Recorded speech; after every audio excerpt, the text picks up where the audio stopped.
shortlisting process, which seems easy because it's like we just have to shortlist, we just have to make a list of professors that we want to work with, and that's all. But that's the most crucial and one of the most taxing aspects of your application. And I think personally, from my experience, the mistake which I have at one point made, and which I see a lot of students make, is they rank or they shortlist their places or the labs of interest by the rank of the university, right? Which in some way is a good idea to do, because generally what happens is universities which are highly ranked tend to have good research exposure, they tend to have great faculty, but that is not always the case, right? And even in a university which is very highly ranked, the labs or the kind of research work in those universities might not really align with what you want to do. So please understand that applying according to the rank of the university can give you all sort of social validation if you get into that university that I'm studying in, university A, B, C, which has been ranked within the top 10 universities in the world. But would you be able to continue in an environment which, despite all, in view of all its reputation, is not really nourishing your mind, your curiosity? I don't think that's true. I mean, I don't think that just the rank of the university is enough to feed your curiosity. So what I do is I go by an easier and by a more authentic way of finding my labs which I want to work in. So that is by the level of fit or alignment or match between me and the lab that I'm trying to apply to. But how do we do that, right? That's the question. So I have a very simple, approach to go about it. The first step, I have to identify what is the broad field of interest, what is the broad field of research that I'm interested in. So I'm from a psychology background, and I'm particularly interested in identifying how we can make the best use of our value system to deal with different stresses of life. So for instance, my value lies in being able to help others. How can I use this value to help others to thrive in my own life? So I identify that this is the broad field of interest, and I know that through a little bit of reading, through a little bit of coursework, I know that this particular concept lies around the area of self-affirmations. So I find I go to this database which is called Google Scholar, which is one of the most popular databases to find research papers. I go to Google Scholar, I type this research interest, as you can see here, self-affirmations, and then I organize the series of papers according to the year of their publication. This means that I'm going to get the most recent works on this topic. Now I have to make sure that who are these people who have written these papers, because the people who have written these papers are the people that can be my potential contact people for my PhD applications. So I open this paper and I open these papers, and for instance, on the right hand side of this presentation, you can see that this is the introduction part of a paper where you can find different number of authors and their organizational affiliations. And look, and I'm like, okay, wow, why not apply to these universities? I mean, I didn't reach these universities by looking at the rank of the university. I reached these universities like, University of Pittsburgh, University of Pennsylvania, University of Columbia University, Yale University, Stanford University. I mean, these are some of the best ranked universities in the world, and luckily they align with the research interests that I have.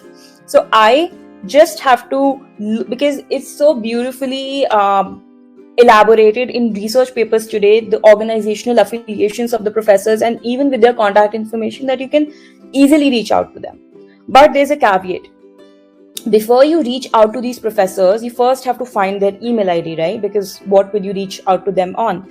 So this is just easy way to do that. Just write the name of the author. Let's say that here, although it's cut out, but the name of this particular author is Jeffrey L. Cohen, right? And below I can see that Jeffrey L. Cohen is teaching at Stanford University. So I go to Google and I type both these words, Jeffrey L. Cohen and Stanford University. And when I find my results, I just click on the first link and I get to the lab website. Okay.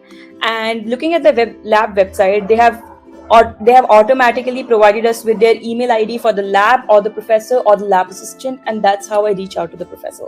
I repeat this process of finding different supervisors until I've got a list of 15 to 20 supervisors, because that's the minimum that you have to at least reach out to in the first phase of your contact, because a lot of them are probably not going to reply. So that's something which really needs to be kept in mind. Now let's talk about how to send them an email, because that could be a very daunting task. Look, we are trying to contact professors who are teaching in some of the most prestigious universities in the world, and to some extent, first impression does bear a very important role for your grad school applications. How do I write my email? There are so many things I want to talk about, but how do I make sure that I also grab the attention of the professor without being too, heavy with my words? So I have tried and tested various formats of cold emails, and I'm going to share with you what has worked for me the best, right? So first, let's talk about how to start your email. Although I'm going to be sharing my email template with you on the next slide, but let's just talk about it in a brief manner here. We start with addressing the professor, dear doctor, and this is the XYZ is going to be the surname of that professor. Let's say, dear Dr. Cohen. And then we simply tell them, look, I hope you're doing well, and then you just get to the point. We have to summarize our information, we have to summarize our communication into 3 short paragraphs. So what are these 3 short paragraphs? The first thing that you have to take care of is your introduction. This is don't write I am this and that, because your email, when the email pops up into their inbox, they can easily see your name. So don't waste your estate of the email by giving information which is already there. So I am a postgraduate student at this place, and I'm currently working on this. I'm reaching out to you because I'm interested in applying for a PhD position in your lab. As simple as that. Nothing more, nothing less. Then you give a description of your research interest, that look, this is what I'm interested in. These are the areas, these are the papers that I've read of yours, or these are the research directions that we think align between you and me. And then in the last paragraph, you do a request for a meeting or request for a further discussion via email, right? And a lot of people get confused about what all documents you should attach in the first email. I think the only thing you need to attach in the first email is your curriculum vitae, because professors, if they're interested in your application, if they're interested in your email, they will automatically ask you to send an SOP, a research proposal, or will allow or will set up a Skype meeting with you to know more about you. But for the first email, just one document will do. And how long should I wait? I mean, the waiting period at this point of time, so if you're starting to contact professors in October, considering that the deadlines for application is going to be in December sometime, early December or mid-December, I think a good amount of waiting, an optimum waiting period would be 1 week. If you had started in August, then I would say 2 weeks, but since we don't have a lot of time remaining, just 1 week would do. Here is the cold email template that you can see, right? So you can see that, and the subject line is pretty important. So this could be the subject line, that potential graduate student inquiry, because this is why I'm contacting you. For when am I contacting you? Fall 2021. And what is this area of interest that aligns between you and me?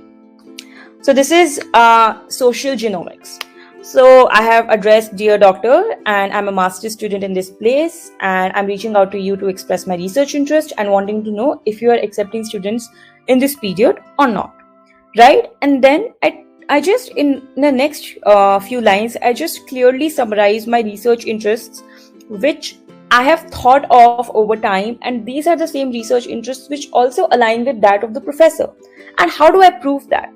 I prove that by citing 1 or 2 of his papers which have inspired such kind of questions in me, so that the professor also thinks, okay, this person can think of questions, this person can hypothesize, this person has also read my work, and he is able to find connections between their interest and my interest. So bam, they are a good fit for me. And the last paragraph is about, the last line, it's not even a paragraph, the last line is about If you believe that our interests overlap, could we schedule a meeting to discuss them further, or can we discuss them further via email, right?